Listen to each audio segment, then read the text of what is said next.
Welcome everyone. Thank you for joining us in today's panel webinar, Social Stigma in the Workplace During COVID-19. My name is Yusra Benjeloun, Administrative Coordinator and Projects Manager with the Work Wellness Institute, and I'll be co-moderating today's webinar. We would like to thank our academic team and our 9 founding partner organizations in the Harnessing Talent project. Harnessing Talent, Alliance for Recruiting and Retaining Canadians with Disabilities and Mental Health Challenges, is a 3-year project funded by Employment and Social Development Canada. This webinar is made possible through the support of ESDC as well as donations and memberships to WWI. We thank our advisory committee and speakers who contribute to this webinar series. So while we're waiting for others to join us, I'll go over a few technical points for the webinar. You should be able to hear the presentation through your computer speakers or through the conference call line if you dialed in. Please use the question box to submit any issues you may be experiencing, any comments you may have, and any questions related to the webinar. We will collect questions submitted throughout the webinar and follow it with a Q&A based on the questions submitted. A reminder to members, if you are a WWI or VRA Canada member, you receive free certificates of attendance.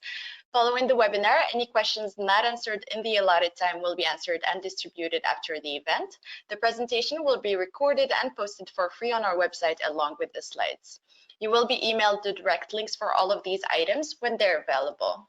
We're very excited to welcome our presenters, Dr. Andrew Zito and Liz Horvath, and our co-moderator for this webinar, Jordan Friesen.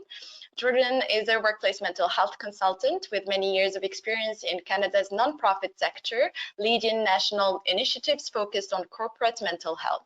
Since leaving the nonprofit world, Jordan uses his skills to assist organizations who want to create mentally healthy workplaces. In addition to consulting, Jordan has experience in training, education, and organizational development. Jordan's education includes a Master of Occupational Therapy from the University of Manitoba, and he's a registered occupational therapist. Welcome everyone. Thank you for taking the time to be with us today. Jordan, I will hand it over to you to introduce our guest speakers. Wonderful. Thank you, Yusra. Pleasure being here today. Looking forward to the session, looking forward to learning as well from our guests, Andrew and Liz. Today we're talking about social stigma in the workplace. And so this is a conversation, I think, across Canada that has been going on for a number of years in workplaces. Trying to understand what are the things that contribute to stigma, but most importantly, what are the things that contribute to combating stigma in the workplace. And so I'm very pleased to have our guests here today. Of course, first, Dr. Andrew Zito, currently the Director of Campus Mental Health, hey Andrew, at the University of Calgary, and he's responsible for guiding the implementation of the U of Calgary's mental health strategy. He's also a principal investigator at the Mental Health Commission of Canada and an associate professor in the Department of Psychology at the University of Calgary. Andrew's work has focused extensively on evaluating workplace mental health anti-stigma programs. And in particular, he conducts research that examines stigma with social psychological methods and theories, research on labeling, attitudes, and new interventions to reduce stigma. More recently, Andrew's focus has also started to include campuses as well. So no doubt he brings a broad wealth of experience and knowledge to share with us today. We're also very pleased to have Liz Horvath with us here as well. Liz is the Manager of Workplace Mental Health with the Mental Health Commission of Canada.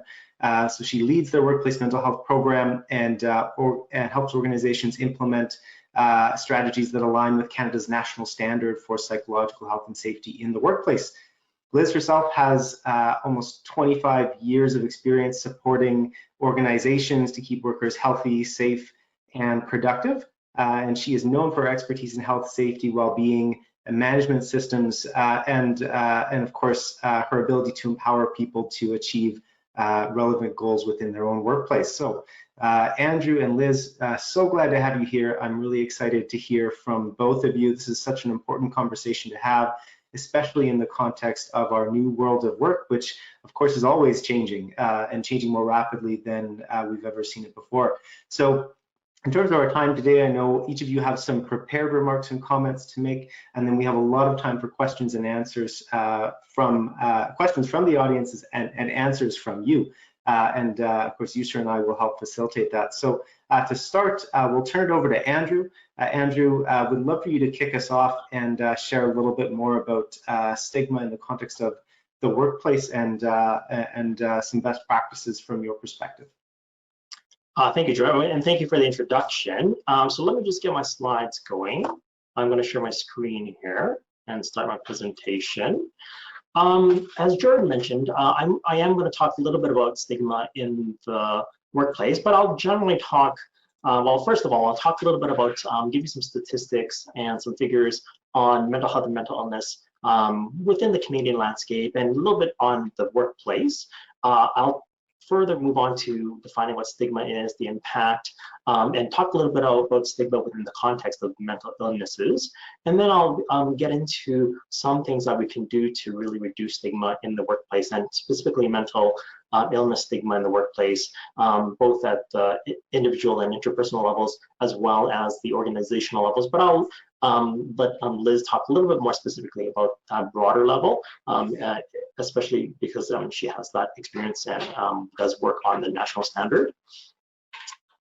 Before I start talking a little bit more in depth about stigma, just want to clear up a little bit of information on and give a little bit of background on definitions. When we talk about mental health, we generally talk about it in a general sense, including, positive mental health or mental illnesses. But one popular conceptualization of mental health is the dual continuum model.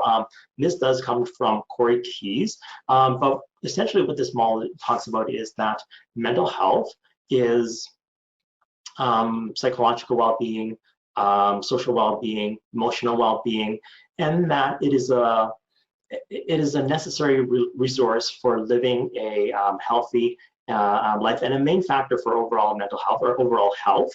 It is not the same thing as a mental illness. So again, there's that two concepts, right? Mental health and mental illness are related, but they're separate.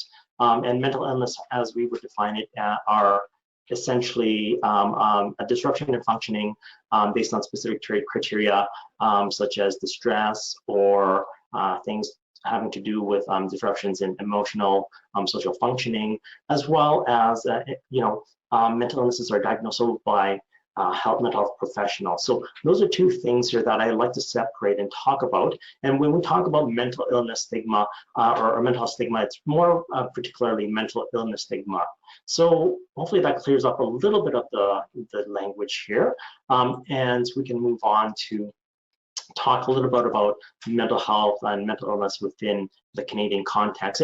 And this is a kind of a website from CAMH. And what this talks about is that there is a mental health, or more specifically, a mental illness crisis. And particularly, we know that mental health is a priority and has been a priority for a long time within the Canadian context. It's not just a Canadian problem, but a global problem as well. And again, it has cost to society, immense cost to society, and we tend to talk about this within the workplace, but I think more importantly, there's a human cost as well, and we often overlook that within the workplace, but I think it's important to really highlight that individuals with mental illnesses are affected and impacted in a negative way. But, referring to the mental health crisis, we generally have higher rates of mental illnesses. For some mental illnesses specifically, we have also more people seeking help. There's a lack of funding directed towards mental health. So all of these things really create and add to this mental health crisis. And this is a specific table or a figure that really speaks to this mental illness crisis that I'm talking about. I know there's a lot of figures here, and it's a fairly simple figure, but I want to point to a couple of things. So this is a study conducted in Denmark, Finland, and Sweden, but essentially what it's looking at is the difference between the life expectancy of somebody with a severe mental illness and the general population. And really what you have to pay attention to is just this box right here. The difference in life expectancy between somebody with a severe mental illness and the general population. And you can see that the figures are quite startling. Somebody with a severe mental illness lives approximately 18, 19 to even 24 years less than somebody who doesn't have a severe mental illness. And you know, these figures have been replicated.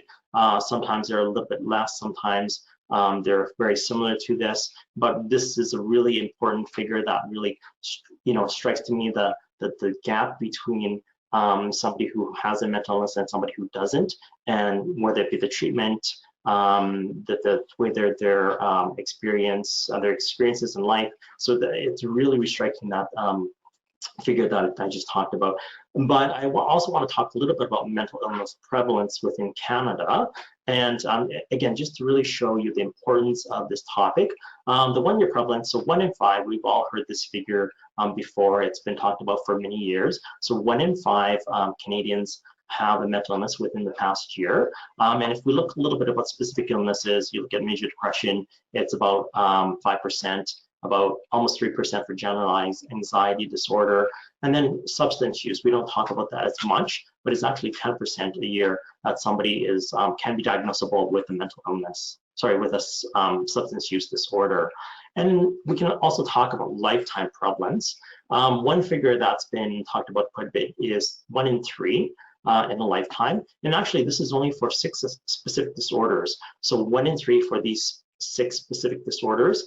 So they include 3 substance use disorders, major depression, bipolar, and I think it is generalized anxiety disorder. And you can see the lifetime prevalence for these. Again, 1 in 5 has a substance use disorder in their lifetime. And I think this really underestimates the actual true lifetime prevalence because it is only 6 disorders, and we know there's much more disorders. So if we look at some of the data from other countries, lifetime prevalence for a mental illness, for most, if not all mental illnesses, it's about 43% or 45%. And we don't have any specific figures for Canada, at least haven't come across any, but it's approximately that, right? We're fairly comparable with countries to those. So think about that, almost 1 in 2 in a lifetime will have a mental illness. Again, really emphasizing that the need to address mental illness in our, sorry, I just pressed the wrong button there. Really addressing the need to, or really emphasizing the need to address this in our context and in the workplace context. And if we move to the workplace context, one study conducted by Cheney and Thorpe back in 2011, they sampled a large sample of employees and asked about their experiences with mental health issues, and approximately 44% indicated that they either currently have a mental illness or had in the past. So again, really emphasizing the need to address this specifically in the workplace. A couple of years ago, a colleague, Dr. Keith Dobson, and I looked at Canadian Community Health Survey. There's a mental health component to it, and they asked a couple of questions related to disorders in the workplace, and about 7% have a mood disorder, about 5% have an anxiety disorder, and we also asked, or that specific survey asked about the perceptions of their job, and quite interestingly, almost 30% of the respondents said that their job was quite stressful or very stressful. So about 30% said that, and we did some analyses, and an important thing was to show that stress and mental illnesses were quite linked. So specifically, those with a very stressful, or indicated their job was very stressful, had approximately 2.5 to 3 times more of a likelihood to have some type of disorder. So this is correlational data, but it does really link stress and mental health and mental illnesses together. So again, really emphasizing the importance of addressing mental health in the workplace. I talked a little bit about definitions at the beginning. So we talked specifically about mental illnesses, but even let's talk about mental health. So remember, I talked about Corey Keyes' continuum model, and we focus specifically on this vertical axis here. It talks about mental health. So mental health is, as defined by Corey Keyes, includes things such as emotional well-being, psychological well-being, and social well-being. So this is how we really talk about positive mental health. If you're experiencing positive emotions, if you have a purpose in life, if you're socially connected, then you're flourishing. or in this optimal mental health zone. And a 2012 study found that in the Canadian population, approximately 77% had that positive or optimal mental health, but yet there was still approximately 24% or 23% that were either moderate or languishing or didn't have positive mental health.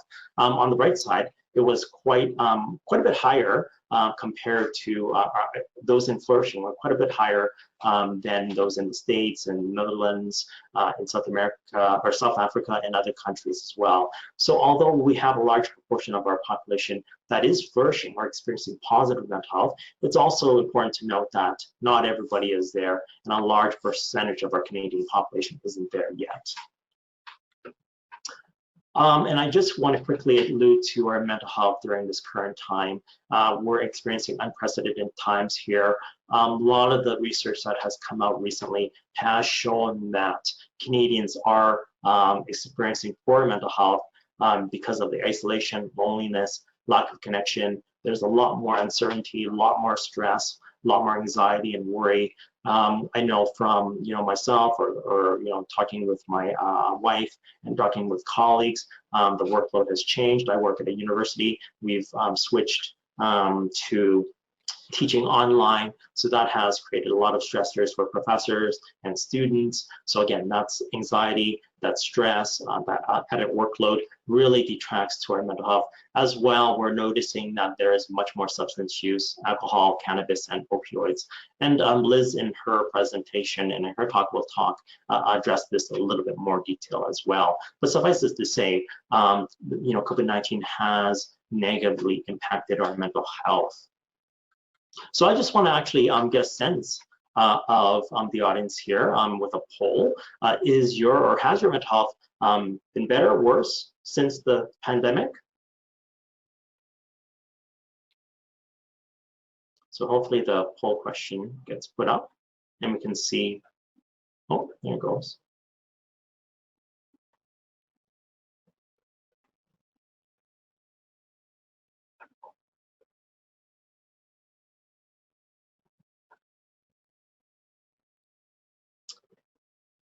I can't see the poll currently.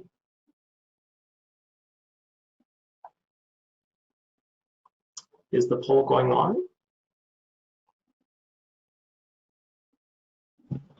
Hey, Andrew, it's Jordan. Yep, the poll is going and responses are coming in. So let me know if you can't see it. I'll feed them back to you. Sure, yeah, I can't see it. So if you can feed it back to me, that'd be great. All right, sure. So we've got 16% significantly worse, 64% a bit worse, and 18% stayed the same, 0 a bit better, and 2% significantly better. So largely clustered in a bit worse, and some stayed the same, some significantly worse. Yeah, I thank you for that. And this is what I suspected, and we can all feel that the pandemic has impacted our mental health in a much more negative way than positive in general. So let's leave the mental health aspect and the mental illness aspect and talk a little bit about stigma. And I'll come back to these two and bring them together at the end of my talk. But what is stigma? Traditionally, it has been defined by this. And Erving Goffman is a sociologist and very seminal in starting the research on stigma, and particularly mental illness stigma, because he does talk a little bit about that within his book here. And Erving Goffman is Canadian, actually from Alberta as well. But he defines stigma as an attribute or mark that reduces the bearer from a whole and usual person to a tainted, discounted one. Other definitions are related to that: a mark of disgrace associated with a particular circumstance, quality, or person. So those are what has been traditionally talked about with referring to stigma. So somebody with a mental illness, has this attribute and reduces that person from a whole and usual person to a tainted, discounted one. I think this definition has created a lot of research and has done a lot of good, but yet it's also outdated. And I think it's inaccurate in the sense that it's more complex than that. And there's a lot more going on when we talk about stigma. Generally, how I like to define stigma is from a couple of sociologists from the United States, Lincoln Phelan. How they talk about stigma is that it's a complex process of interconnected components. And it's really, really important to notify that. But really what it is, it's a process that enables or that includes human differences. So some, we all differ on specific things, but some specific human difference is labeled. So somebody with a mental illness is labeled as having a mental illness. These labels, label differences are attached to negative attributes. So somebody with a mental illness might be assigned specific negative stereotypes, lazy, dangerous, etc. This leads to separation between the person and those who have this specific human attribute, which leads to prejudice, discrimination, status loss. So again, it's really important to note that there are multiple processes within here, and it's much more than just having a mark of shame or anything like that. This definition does apply to multiple identities. So again, whether it talks about mental illnesses or somebody with a substance use disorder or disability, or things like ethnicity or race, things like that.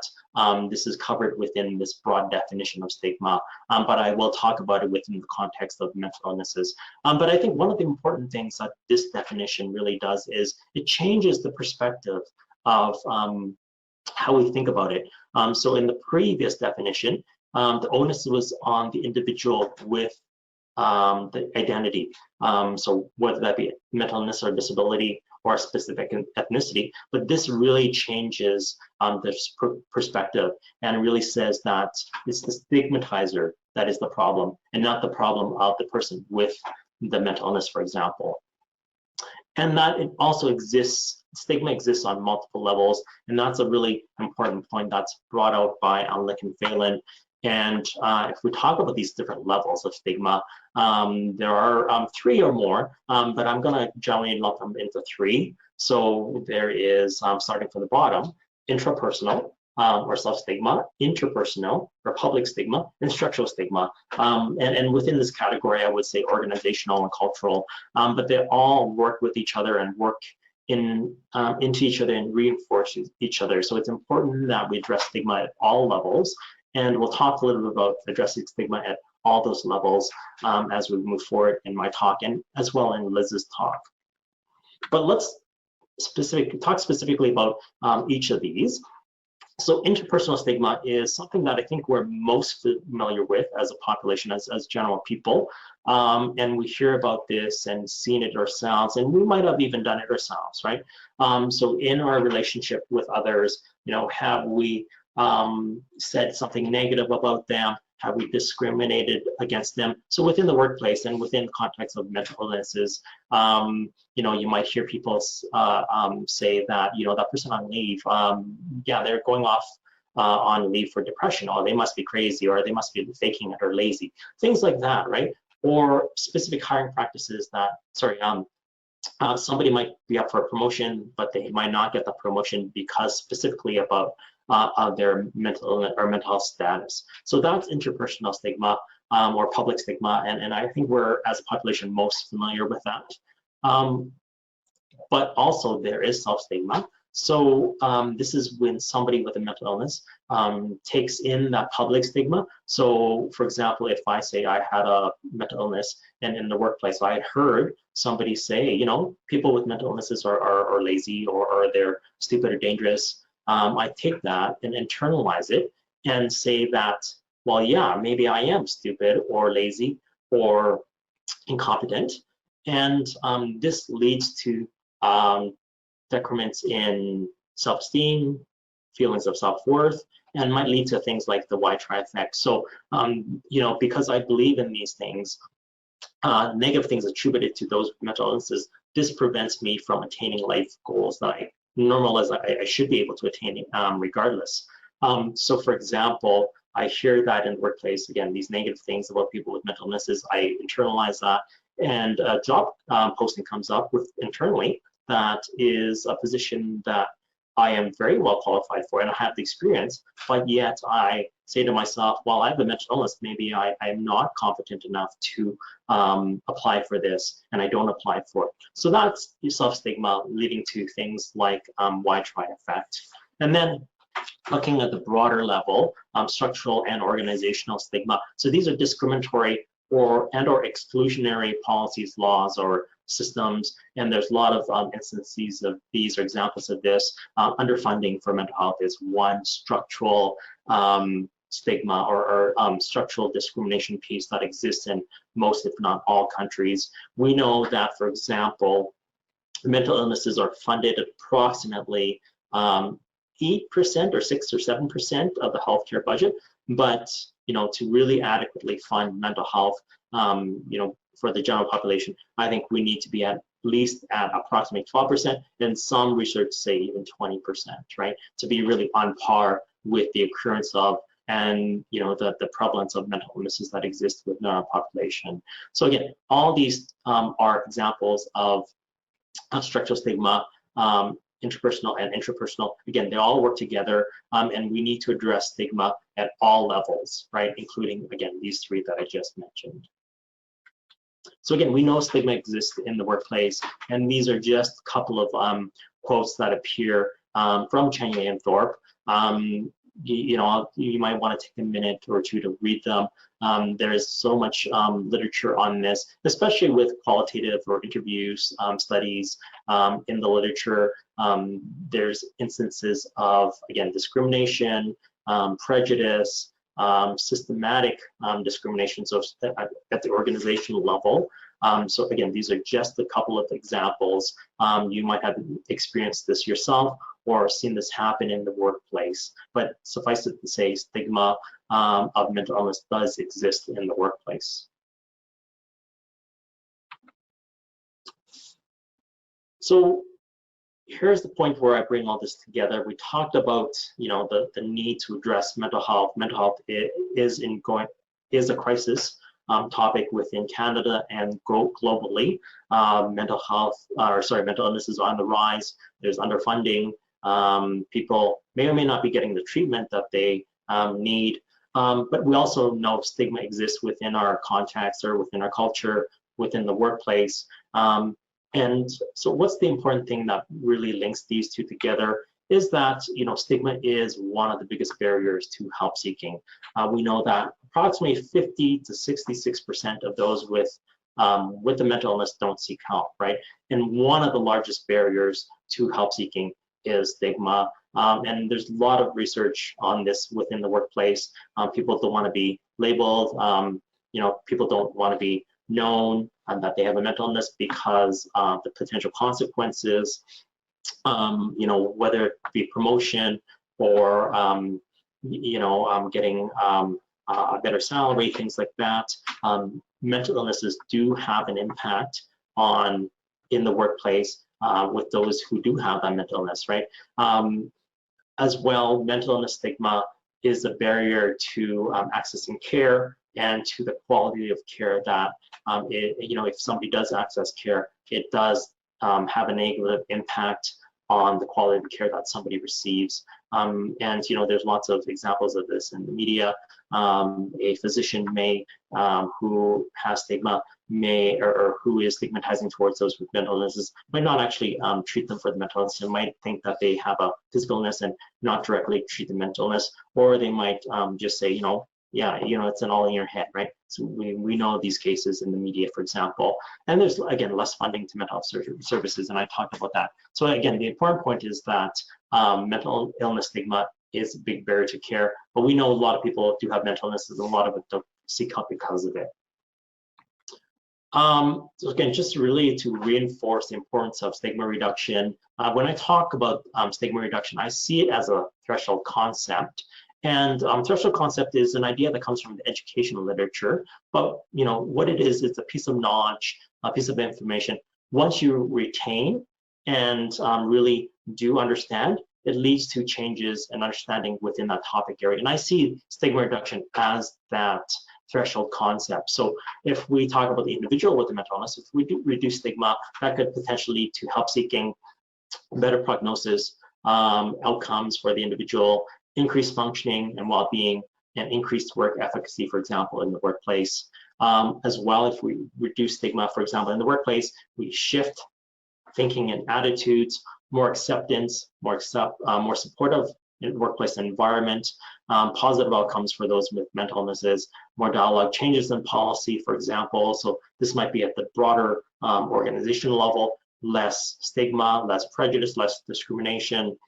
This is at the interpersonal level, and then also less self-stigma at the intrapersonal level. So again, it is so important to reduce stigma, and I see stigma reduction as one of those important things that we need to do in the workplace, in addition to other things.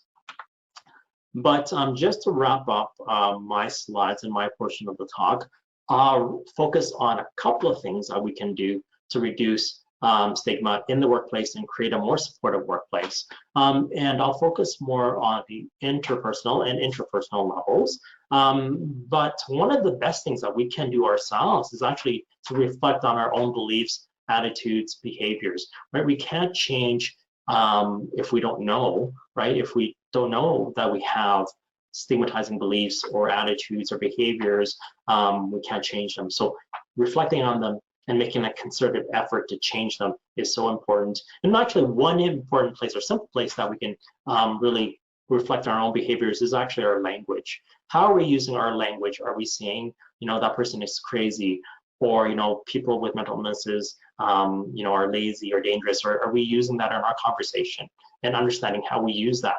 Or are we saying things like schizophrenic rather than a person with mental illness or a person with schizophrenia? We know person first language really is important and helps to reduce stigma and negative perceptions. So again, really thinking about our beliefs, attitudes, and behaviors.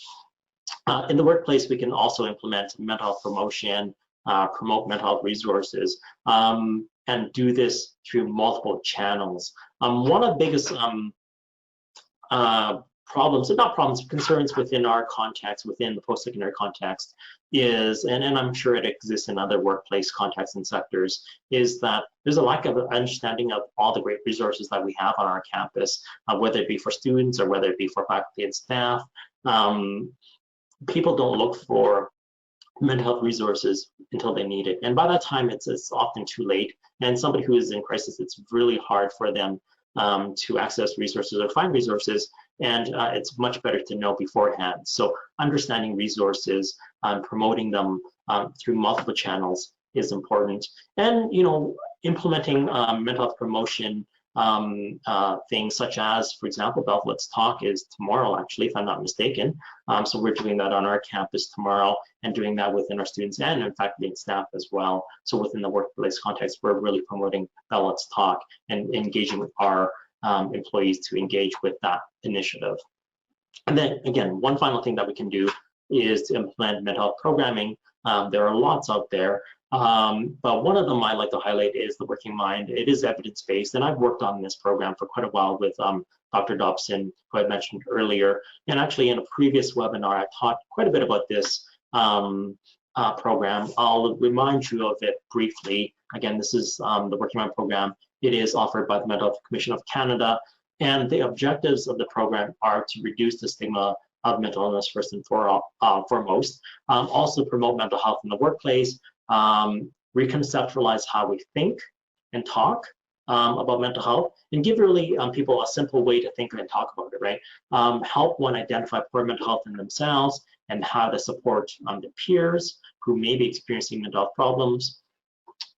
Introduce and teach coping strategies to manage stress and poor mental health, and also increase resiliency, create a more supportive workplace in general. And to achieve those objectives, we're using best practices, for example, using contact-based videos to reduce the stigma. We're also using the mental health continuum model, which shouldn't be confused with what I talked about, the dual continuum model. And I think Liz will show a slide with the mental health continuum model, but it's a way of rethinking about mental health using 4 colors, and you'll see that in Liz's slide.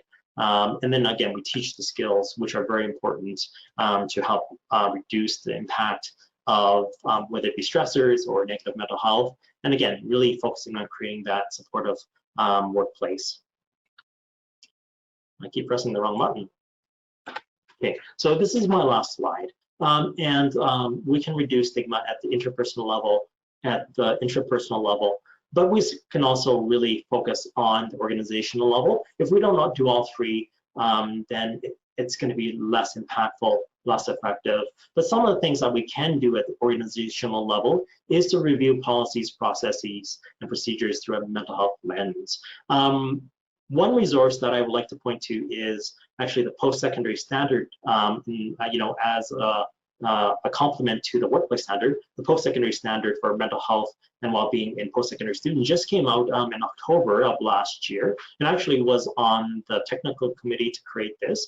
But we have a great resource called CORE, or it's a Center for Outreach, Resource, and Engagement. And within this CORE, there are specific resources that help institutions implement the post-secondary standard. And one resource is actually going through how to do a review of policies, processes, and procedures through a mental health lens. So that's something that you might want to take a look at. Think about organizational values, and this really plays into the implementation of the national standard. And Liz will talk a bit about the 13 psychosocial factors, and those really relate to the values. And again, I'll just leave that specifically to Liz. So that's what I have to talk about. Again, it's important to understand that mental health is a priority. We need to reduce stigma, and especially in the workplace, there's multiple ways of doing it, whether it be at the intrapersonal level, interpersonal level, or the organizational level. And that's my thank you, and I'll stop sharing my screen and I'll hand it off to Liz. Wonderful. Thank you, Andrew. Really appreciate that. I mean, I think the concept that really resonated with me when you shared it was this idea of a threshold concept. And I think the idea that, one core piece of knowledge can really fundamentally start to shift behavior. And for me, that really hits home the importance of this topic. One key piece of knowledge can result in really substantial shifts at all of those three different levels. So thank you, Andrew. Really appreciate it. We're going to turn to Liz now, who's going to talk about social stigma and the impacts that we're seeing of that in the workplace, and of course, its connection to mental health as well. So Liz, I will turn it over to you, but a quick reminder for those of you that are joining us today, if you do have questions for either Andrew or Liz, please feel free to put them in the Q&A box. Whenever they come up, we're tracking all of them, and we'll try to get to as many of them as we can near the end of our time together today. So with that, Liz, I will turn it over to you. Okay, thank you so much, Jordan, and thank you, Andrew, for such a great presentation and really helping to outline this issue. I'm just trying to make sure that I can see my screen properly. For some reason, this part of it, the camera stuff has just like taken up my whole screen all of a sudden. Sorry, Liz, if we can click on display settings and then swap presenter view. Display settings, swap presenter view. That's perfect, thank you. Okay, there we go. So you're seeing the right screen now. Correct, thank you. Okay, sorry about that. All right. No problem, thank you. Just make this, I'm trying to make this one smaller though. It was smaller earlier. There we go, that's better. Okay, sorry about that. So thank you so much, Andrew. That was a fantastic presentation and really helping to outline what the issues are that we're dealing with here. And thank you also to Work Wellness Institute for having us on, and thank you, Jordan, for introducing us. And I'd like to thank all of you, the participants, for being here today, because this really is an important discussion. And, Andrew talked about the things that are perpetuating or adding to the mental health crisis, and also the different types of stigma. And I think it's really important to recognize that the workplace really can provide solutions. They can be part of the solution that can help to reduce the impact that people are feeling, to reduce the impact on the healthcare system as well. And this is a big part of this is because we spend such a significant amount of our time at work. And also because not only do we spend a significant amount of time at work, we also spend a significant amount of time thinking about work. We are whole human beings. We take our whole selves to work, our whole selves home, and we can't really compartmentalize that. So if something is happening within the workplace that is impacting our mental health, it's going to spill over and impact our well-being in our home life as well, and even within our community. And if there's something happening within our personal life, we also take that to work, and it can impact our work life as well. So what I would like to do is actually take this into a bit of a broader conversation, and I'll talk about that in just a moment. But first off, I just wanted to familiarize you a little bit with the Mental Health Commission of Canada, for those of you who may not know. So we are a catalyst for improving the mental health system and changing the attitudes and behaviors of Canadians around mental health issues. We're a not-for-profit organization. We were created in 2007, and we do receive funding from Health Canada. And as part of our mandate, MHCC is committed to helping employers create and maintain healthy workplaces by providing tools, information, and support needed to ensure that every person in Canada can go to work knowing that their organization recognizes the importance of psychological health and safety in the workplace. Pardon me, sorry.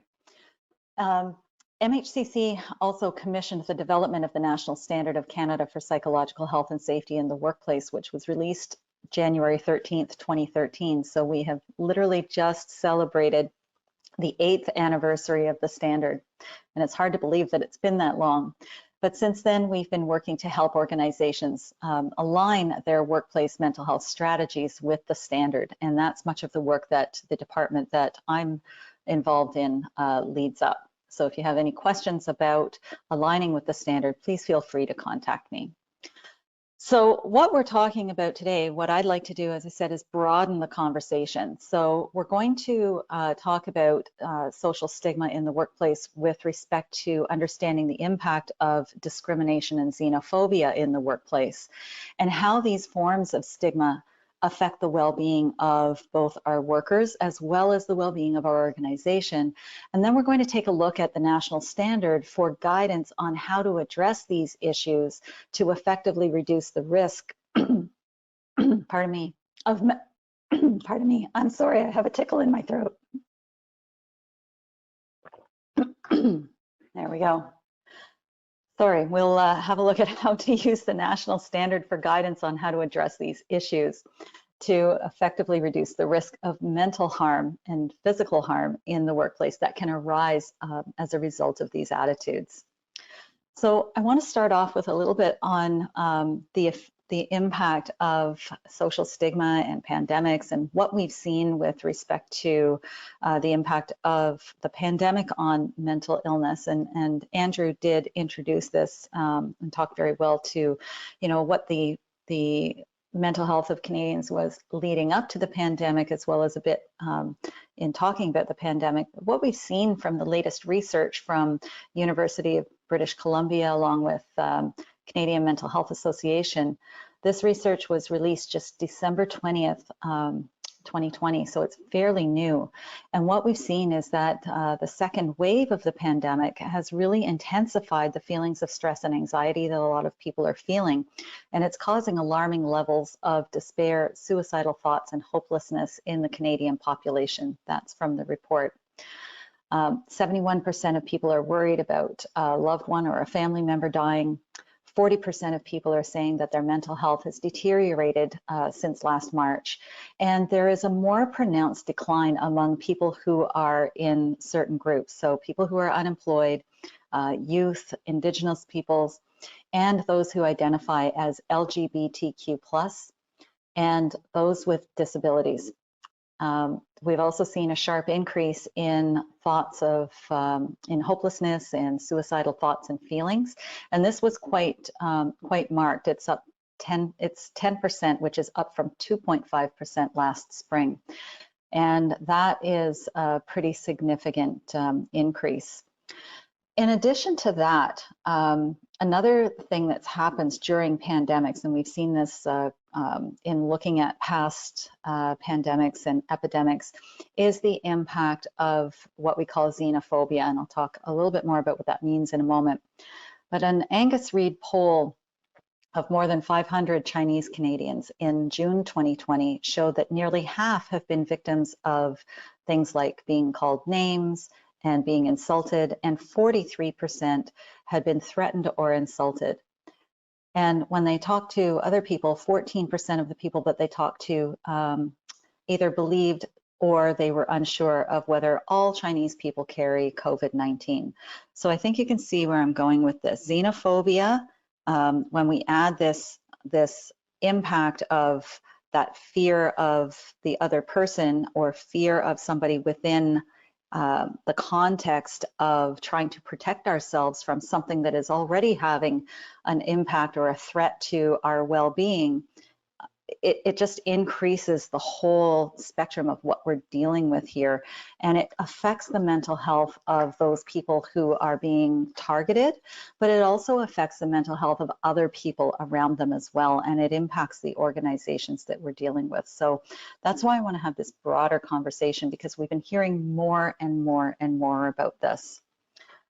So recently, I did have a discussion with Dr. Keith Dobson, head of clinical psychology at the University of Calgary, about social stigma, xenophobia, and pandemics. And some of what we're talking about here is arising from that discussion that I had with him. And if you'd like to see that discussion in detail, it is posted on our website. The whole discussion is posted there. So it's free, and you can just go on and have a look at it.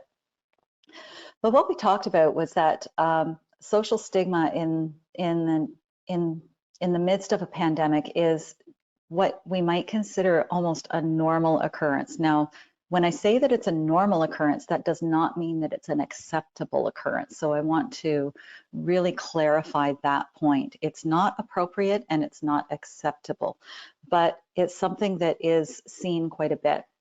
And there are certain psychological factors that affect it. So some of the psychological factors that affect anxiety are unpredictability, controllability, and consequences. So when we're dealing with something that is very unpredictable, our anxiety level goes up. When we feel that we don't have any control over the outcome, then our anxiety goes up. And when the consequences of the risk are greater, the fear also will be greater. So when we're dealing with this issue of a pandemic, what happens is our mind is looking for the threats around us. And this is where this normal fear comes in.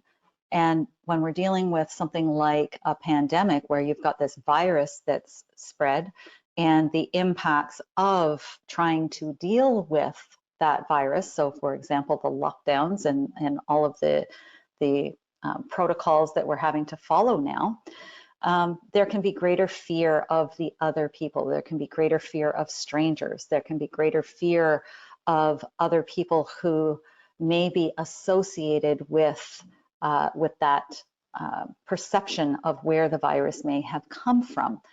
And also fear of other people who may or may not be following the rules. So it's not only focused on people of Asian descent, but we certainly have seen an increase in acts of aggression towards people of Asian descent because of the way that this virus has been talked about in the media, and also just what people are saying about it. And the more we look for something that we think may be a threat and we try and figure out how to protect ourselves, this other thing called confirmatory bias also comes in. So we look for something, we see it, it confirms our belief, and then that strengthens that belief. So we end up actually going down that road even more.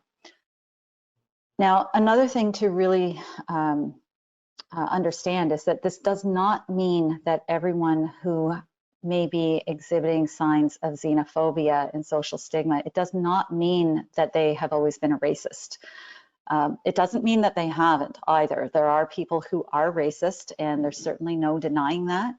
And in times like this, that can be perpetuated, and certainly when they see that acts of xenophobia are accepted within a workplace, that will actually confirm their bias that that behavior is acceptable. So it's really important to understand what this behavior looks like and what we need to do about it within a workplace, because as I said, it does affect the mental health and well-being of everyone in the workplace.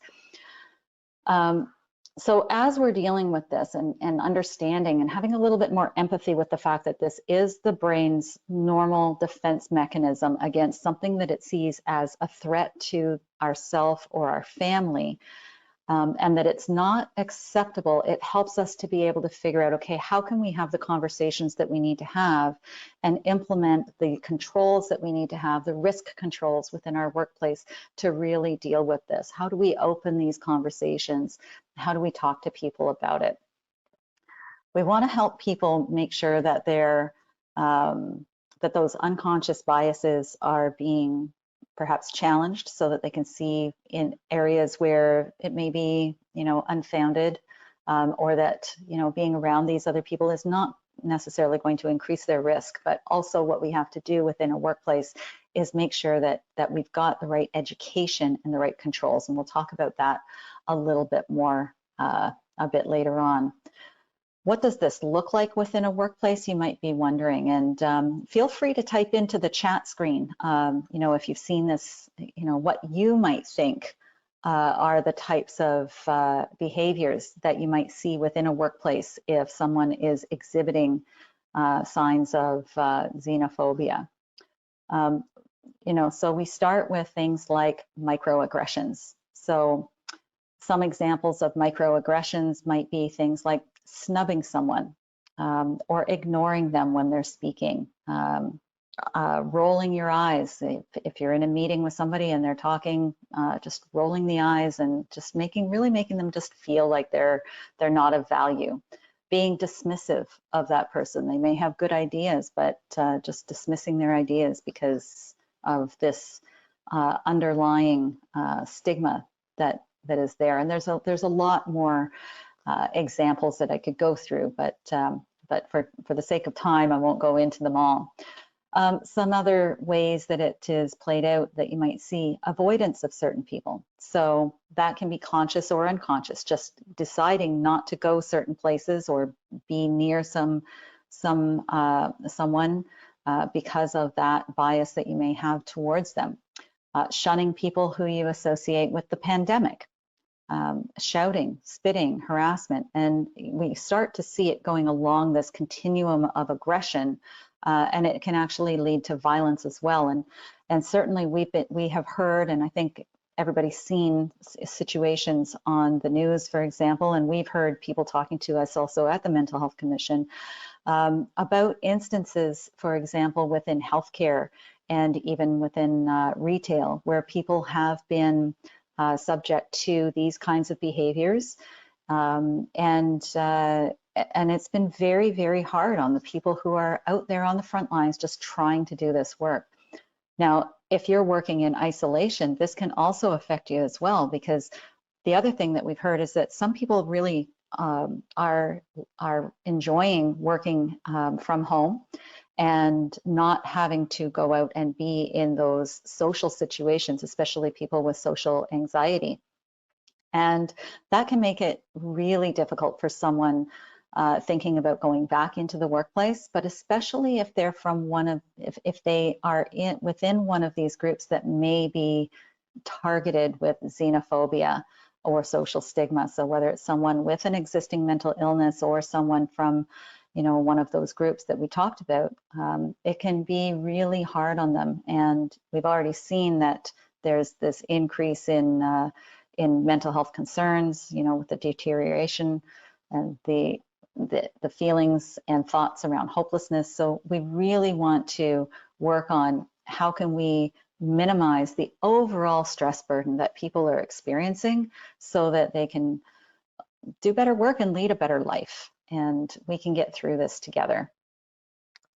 Now, the impact on the workplace when we are looking at these targeted groups of people, another thing that ends up happening is a generalization of fear. And So when this generalization of fear happens, this could end up being towards everyone in the workplace. So it gets to a point where I don't even want to be in the workplace at all because I'm associating everyone with the threat. And that can be very difficult to get through in the workplace. The other thing that we have to understand too is it can even be with, one generation to another. And this can affect us in the workplace with respect to trying to mentor others or work together or go to others for advice or work in teams. If we have, for example, I've heard quite a bit about people of my generation or older being worried about being around people of the younger generation who may not, who they feel may not be taking the pandemic seriously, and people of younger generation not wanting to be around people of older generation because maybe we're taking it more seriously, and vice versa. And that is a generalization. It doesn't apply to everyone, so just want to make that very clear. But then you take these kinds of situations and then add the anger that people are feeling with respect to the lockdowns and the confusion around the instructions and the impact that this is having on people's lives. And what ends up happening sometimes is that people start blaming each other. And the anger can be directed towards particular groups of people. It can be directed towards government workers. It may be directed to people who follow the rules or people who don't follow the rules, and vice versa. In any case, what we're talking about is, that there is an impact. And when we look at the cycle of how it's impacting people, we see that it doesn't just affect the mental health of the person who is the target.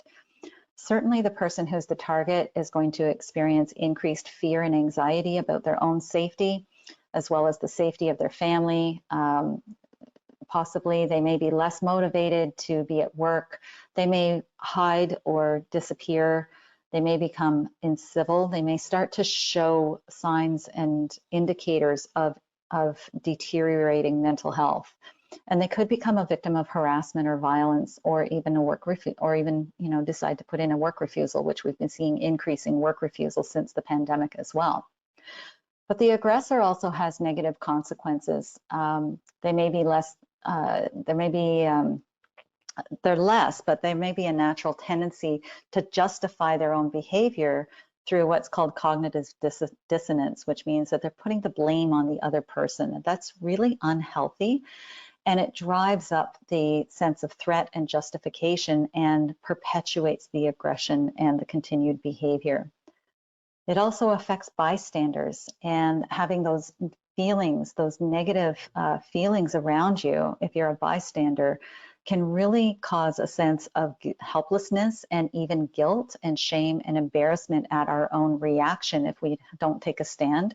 And then there's fear that if taking a stand that you might become a target as well. So really what we're talking about is that all of this, not only does it affect the mental health of your workers, but it can create a toxic environment that can really hamper your progress and the efforts for getting through the pandemic successfully. And it can affect effective functioning within and between departments. It can affect customer service. It can affect recruitment and retention. And ultimately, it can affect the reputation of the organization and possibly lead to legal interventions as well. Now, when we're looking at the impact of chronic stress, as Andrew talked about, there is a connection between chronic stress and mental illness, and I'm not going to go into this deeply, but what we do know is that when somebody is under chronic stress, there's new evidence that shows that it does predispose the brain to mental illness. So when we're under chronic stress for a long period of time, we have greater risk of mental illness. But what happens when we're under that chronic stress is that these areas of the brain that are responsible for things like thinking, speaking, reasoning, problem solving, memories, hearing, behavior, and generation of emotions, these are hampered when we're under chronic stress. So you think about the impact of that in your workplace. And if you're wondering, why should I address this issue in my workplace? Well, this is why. If you have people who are distracted, who are fearful, who are under chronic stress, there is a greater risk of errors, there's a greater risk of accidents, greater risk of mental illness, and certainly a greater risk of liability arising from all of those things. So it's very important to address these issues. These are some of the indicators that you would see in the mental health continuum, which is included in the working mind. So as you see, you know, there's a healthy functioning, and we're all along this spectrum somewhere. We are not either healthy or ill. We are all somewhere in this spectrum. And as I said earlier, we're seeing more and more people in the reacting and injured phases. But when you're talking about opening up the conversations with people, these are the kinds of things that you can open it up with. You can say, you know, I've noticed that you seem to be talking about a lot more, you seem to be more fatigued lately, you seem to have more aches and pains. You can talk about decreased performance or presenteeism. You can talk about these indicators. And we also have an interactive form of this on our website, so people can go on and just click on it and see kind of where they're at within here, and it can really help to open up those conversations. So what I really want to focus on, though, is that we have the power to change this story. And I love this quote from Albert Einstein that says, "We cannot solve our problems with the same thinking that created them." And I absolutely believe that, and I am so dedicated to that statement, which is why we do the work that we do. So, not sure how many of you are familiar with the national standard, but it is a management system standard, and it involves key processes that are required within each step, each part of the cycle to support the creation and sustaining of psychologically healthy and safe and productive workplaces.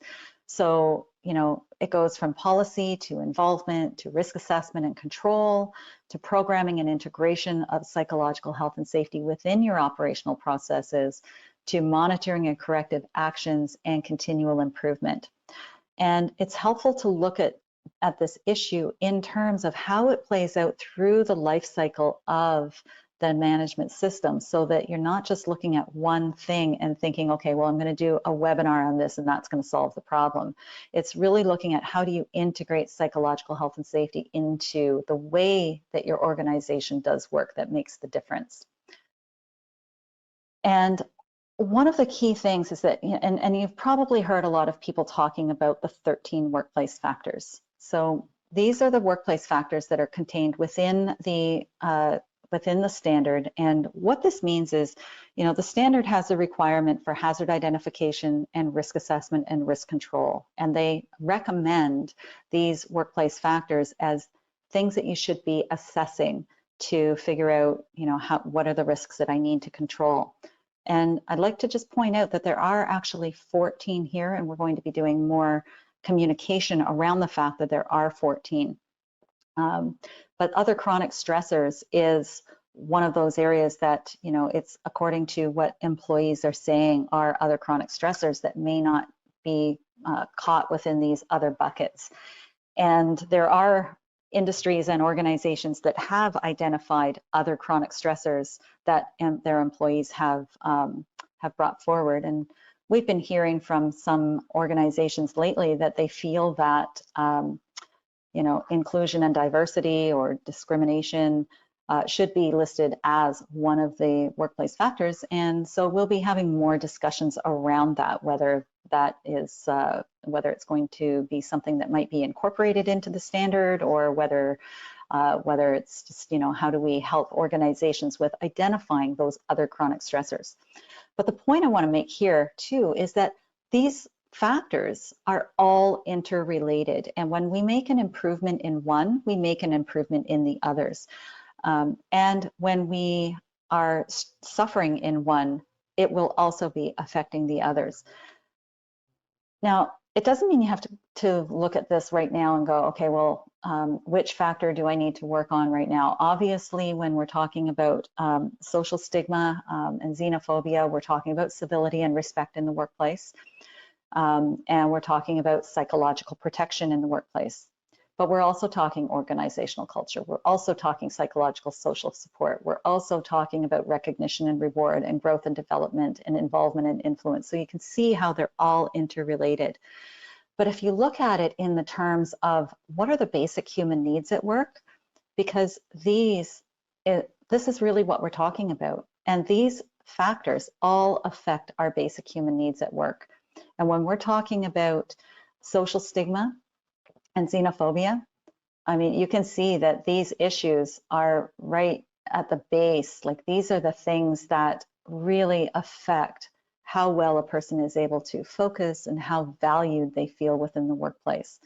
So addressing this in the context of the management system can certainly help. And I'm just going to run through a few more things here with you, and then very shortly we'll open it up for questions. So when we're looking at psychological protection in the workplace, this is where people are going to feel comfortable in opening up and talking about what their needs are without feeling that there's going to be repercussions for them. And there's really a three-stage response that we should be looking at. And Dr. Dobson had talked about this in the discussion that we had.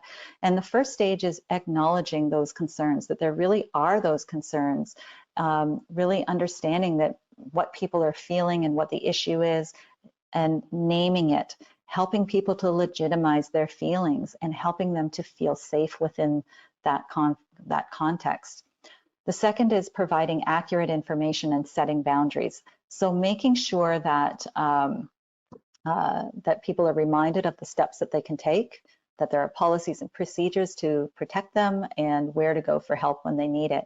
And then obviously taking action to support people. So being prepared for a range of action that's going to show that this behavior is not going to be tolerated in the workplace and that employees are protected. And that could be anything from upholding policies and procedures to confronting aggressors, to removing people from the workplace, and possibly even calling the police if violence is involved. So I want to encourage you to really be proactive, because when we are reactive, if we wait for people to report the incident, the damage has often already been done.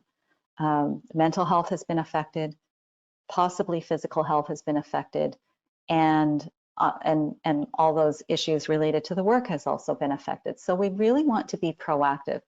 Communicate the expectations for civility and respect to your staff and to others who may interact with your staff in the workplace. This may mean things like putting up signs in the workplace, sending out memos, having discussions with people, making sure to educate and train your workers and your managers about the policies and procedures that are in place for preventing this type of behavior, as well as reporting and addressing acts of discrimination, harassment, and violence. And watch for indicators of social stigma and declining mental health. So don't just wait for people to come forward and talk about it, actually watch for it, and be aware that as we return to work, coming out of the pandemic, be aware that social stigma may exist and that xenophobia may exist, and have those conversations up front and let people know that that they are safe in the workplace and that kind of behavior just will not be tolerated.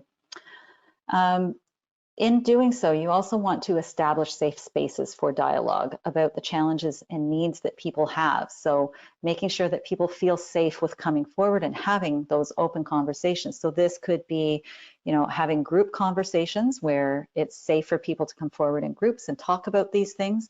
But you may also need to establish individual safe spaces. So whether it's virtually having a one-on-one conversation, or in the workplace, a private room where someone can go, and also being able to connect them with resources that can help them. So encourage the use of your employee assistance program if you have one, and know what community resources are out there and available for you. And there's a few of them included in the next slides here. So you want to be able to connect people with resources. And that brings me to my next point. Actively connect workers with the mental health resources and supports that are available for them and their families. And the reason that I say actively is that sometimes we communicate about the resources, but if people are so busy or so overloaded or they are already overwhelmed or heading down, if they're in the orange or the red on that spectrum, they may not have the energy or they may like hold themselves back from accessing those resources, or they just may not simply have the time. So work to actively connect workers with resources. So this could be something like saying, you know what, we have an EAP, or I've heard about Wellness Together Canada. Do you want me to get you the number? Here, do you want me to dial it for you? I think, I'm not sure if anybody's seen the Bell Let's Talk commercial, but they're actually dialing the number and handing the phone over to the person, which is very helpful. Practice empathy and flexibility. Help people to know that, you know, they're not in this alone, and that there is some flexibility there and support to help them. So the next couple of slides, I'm not going through in detail. These are just some slides there for your benefit. You know, talk to people about their employee assistance programs and how that can help them reach out to psychological and social support that's out there in the community and available. If you haven't already checked into it, have a look at Wellness Together Canada. And when you are exercising that flexibility and you know, helping people get to these resources, you know, understand that it's going to take some time, because there's intake forms and things that need to be filled out, and those take time. So if someone's accessing it, set that expectation that it may take, you know, half an hour to 45 minutes to kind of get through that initial stage, and then they're going to get into the help that they need. Okay. So here's our call to action. An ounce of prevention is worth a pound of cure. Take one key step. Oh, sorry, it says workload here. Take one key step that you're going to do to address social stigma in the workplace, and 2 things that you'd like to do to add coping strategies to help people with addressing that social stigma that may be existing within your workplace. So with that, I'd like to thank you and invite Andrew and Jordan back, and let's open it up for some questions.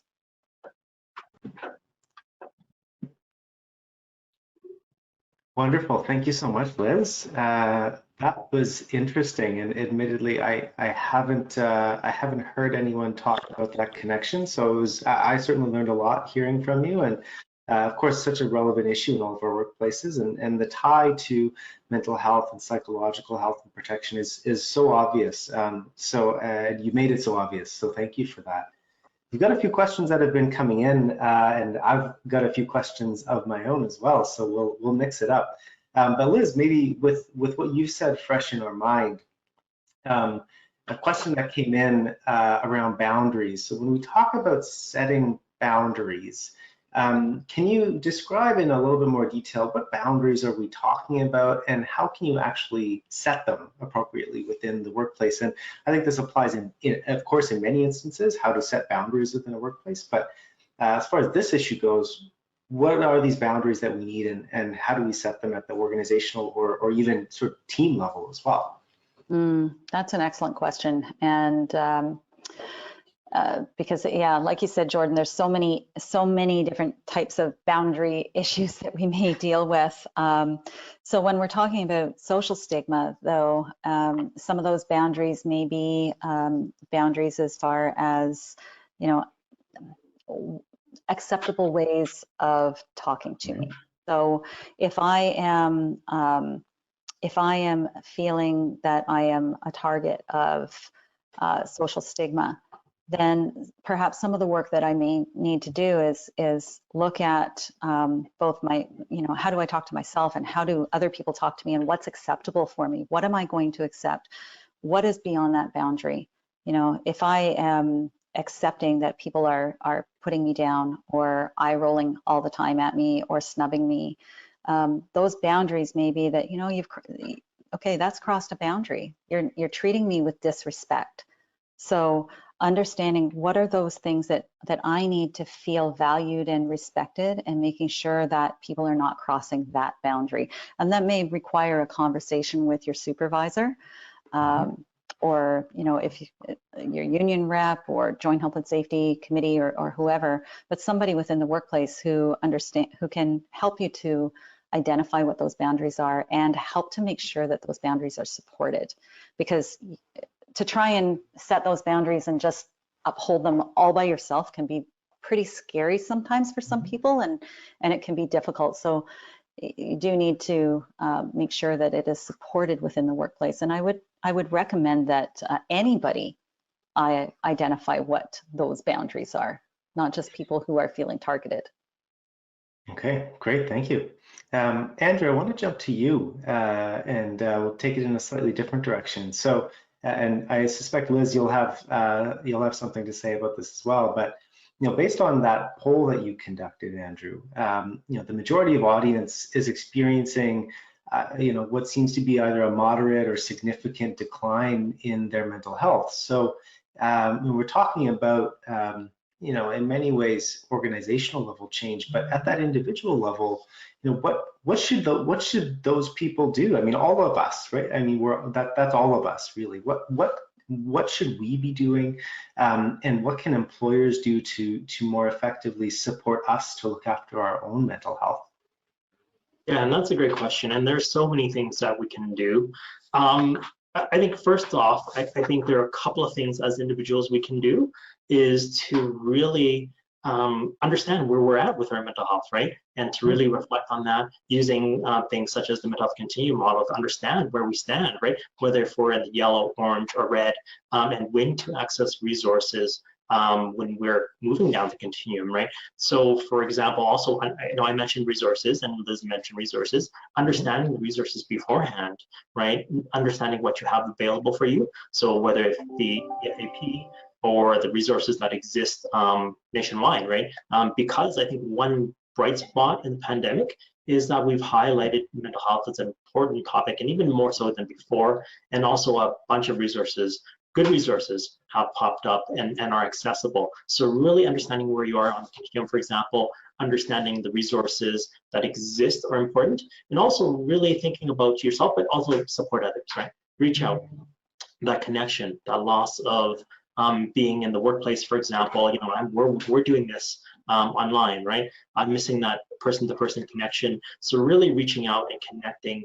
I'm having a meeting isn't really connecting, but taking that time at the beginning of the meeting to say, how are you doing, and having that chat. I always make it a practice in my meetings to take 5-10 minutes to just chat, right? See how the person is doing, and even if it does take 3/4 of the meeting, that's great, that's fine, right? Because I really want to connect and make sure that person is feels welcome, and actually they're actually doing well. And if they're not doing well, to actually ask them about it, to refer them to resources. So again, those are some of the things that we can do to better support our own mental health and support others.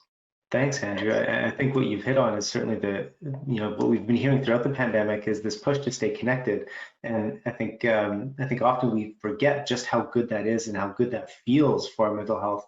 And especially important if you're in a leadership role to be connecting with the people that you work with, really trying to understand how they're doing. Liz, wondering if you wanted to add to that at all. Yeah, thank you, Jordan. And it's just so true. I mean, we are social creatures. We need that social interaction, and so when employers, when managers or leaders reach out to their employees and ask, how are you doing? Fine is never really the right answer, right? We really want to help people to open up, and we can do that by being vulnerable ourselves. And I mean, I've seen it in several meetings where, if myself, for example, I will say, I'm not doing so good today. I really miss my grandchildren. I really miss them. It's hard. I want to hug them, but I can't. And by me opening up about how I'm feeling, it gives other people that feeling of relief and being able to open up as well. So explore those conversations by perhaps being a little bit vulnerable yourself and letting people know that I'm here and I'm open and you can talk to me. And that's really helpful. And also, as Andrew mentioned, the resources. I mean, there's a ton of resources out there available for people to help them through this. The Mental Health Commission has a COVID hub with a lot of free resources. Great West Life Center for Mental Health in the Workplace, Workplace Strategies for Mental Health has resources, CMHA has resources. There's a lot of partners that are doing great work in this field. There's a lot of resources available. Sometimes it can feel a little overwhelming that there's so many resources, but that's why we created the hub. So if people need help finding resources, they can reach out, and we can certainly help them with navigating that world. Perfect. Thank you so much. So there's questions are coming in, which is great. Keep them coming. I'm going to do my best to keep up here. Another question, and there's two, and maybe I'll throw them together, but it has to do with really overcoming barriers. So one question around how can employers help overcome barriers that prevent people from seeking help when they're experiencing ill health? So of course, that stigma being a primary barrier. So what are, again, some common actions employers can take? And then I think the other barrier, and this I think comes with what Liz was saying, around fear and anxiety, and how we tend to build up fear and anxiety about our environment with that confirmation bias, right? So how can employers help reduce fear and anxiety amongst employees as well? So two barriers to overcome: one, seeking help within the workplace, and then two, overcoming fear and anxiety for all employees generally. Mm-hmm. So I'll, Andrew, go ahead. Why don't you take a stab? Sure. Yeah, I can address, for example, or specifically the overcoming barriers for help seeking. Just in our previous question, Liz alluded to it, and Jordan, you alluded to the importance of leadership, right, and leaders.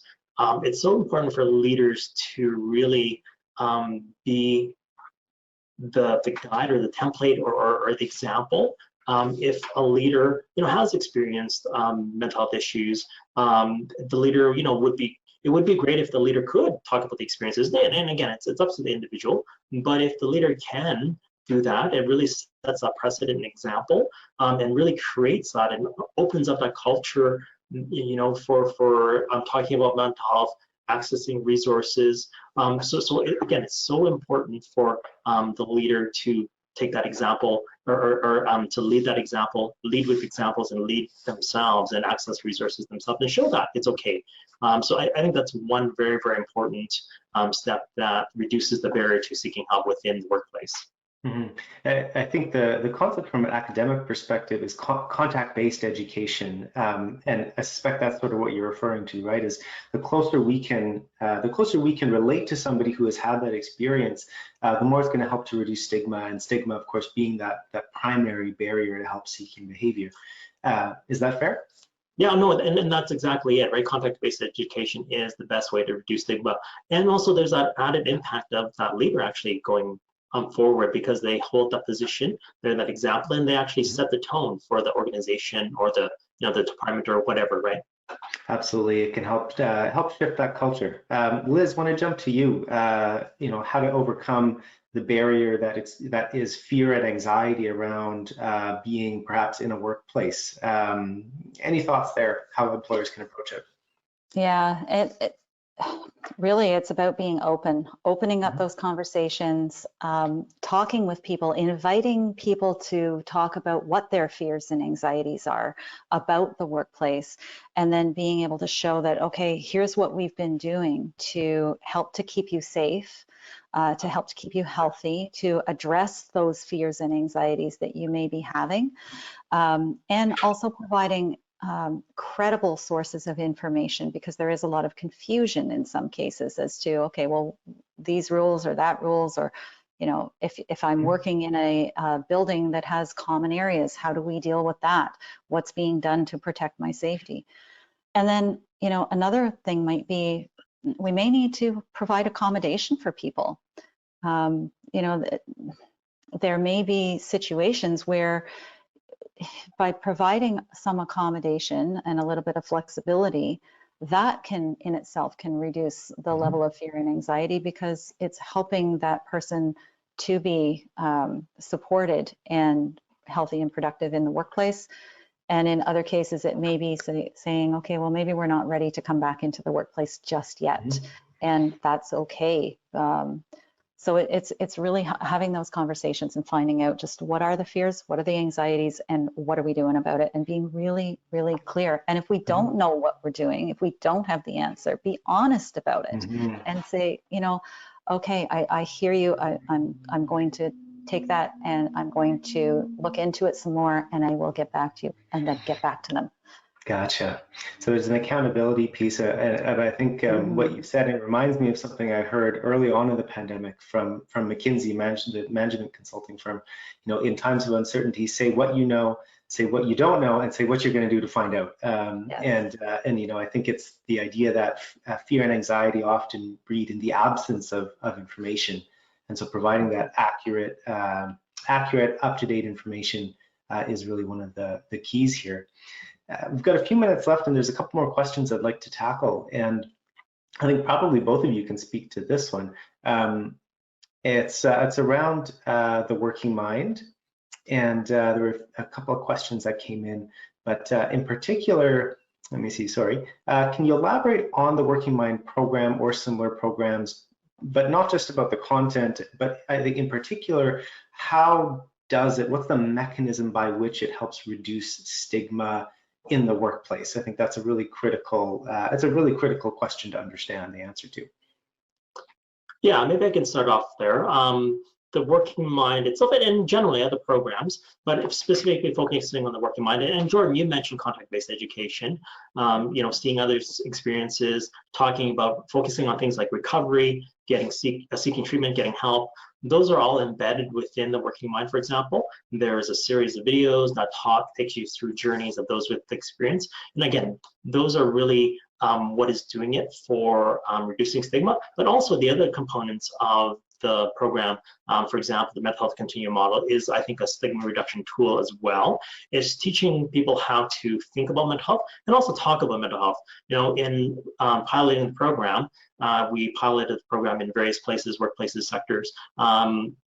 We piloted it in first responder organizations, specifically in police organizations, and they really took to that language. So rather than saying words like depression or schizophrenia or bipolar disorder, they used actually the names or the colors of the continuum. So I'm feeling green, or I'm feeling yellow or orange, right? And that really helped create that openness to talk about it. It's much more simple and much less stigma to use the color rather than labeling, you know, I have depression, or I feel depressed or anxious. Right, so those are a couple of instances within the program that really speak to stigma and reduces stigma.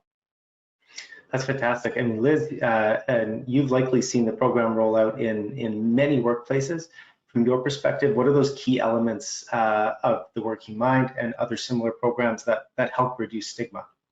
Yeah, it's one of our core programs, and you know, from a workplace mental health point of view, when we're looking at helping an organization align with the standard, we say, you know, the essentials is the anti-stigma training.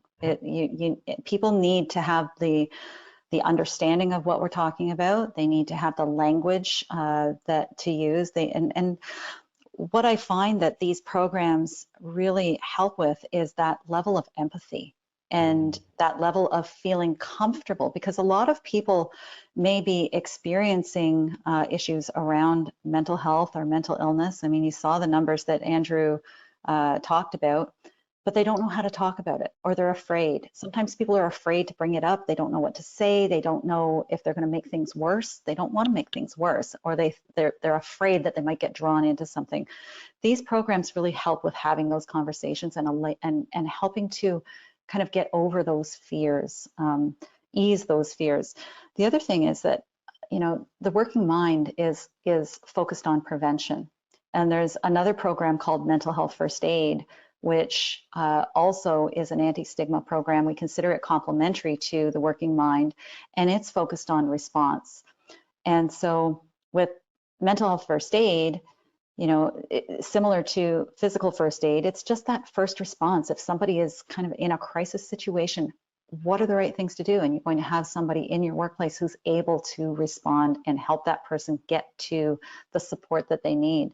But by having both of these programs, you know, one being focused on prevention and the other one response when you need response, you're going a long way in getting over those barriers and really creating a workplace where people can be more open to talking about those things that might be impacting their mental health, which gets into those factors that we talked about within the standard. Fantastic. Thank you so much, both. I know we're running just about to the end of time. There's so many key takeaways, I think, for me. Certainly the importance of that contact-based education or understanding that lived experience. Absolutely, I think the importance of looking at psychological protection and civility and respect in the context of many, I think, many fears and anxieties around the other right now in the context of our workplaces. So thank you so much, both. Yusra, I'm going to turn it back to you to wrap up our time together. Absolutely. Thank you so much, Jordan. And thank you very much, Andrew and Liz, for this very informative presentation and discussion around the topic of social stigma. We greatly appreciate your input on our webinars as well as suggestions for future topic areas. Our next webinar is a panel webinar on new opportunities for people with disabilities post-COVID-19. It will be held on February 17th at 11 a.m. Pacific time, 2 p.m. Eastern time. All of our webinars are created for public access and supported by voluntary donations and membership. Again for your participation, and thank you immensely for your time. Andrew, Liz, and Jordan, have a wonderful day. Thank you, Yusra.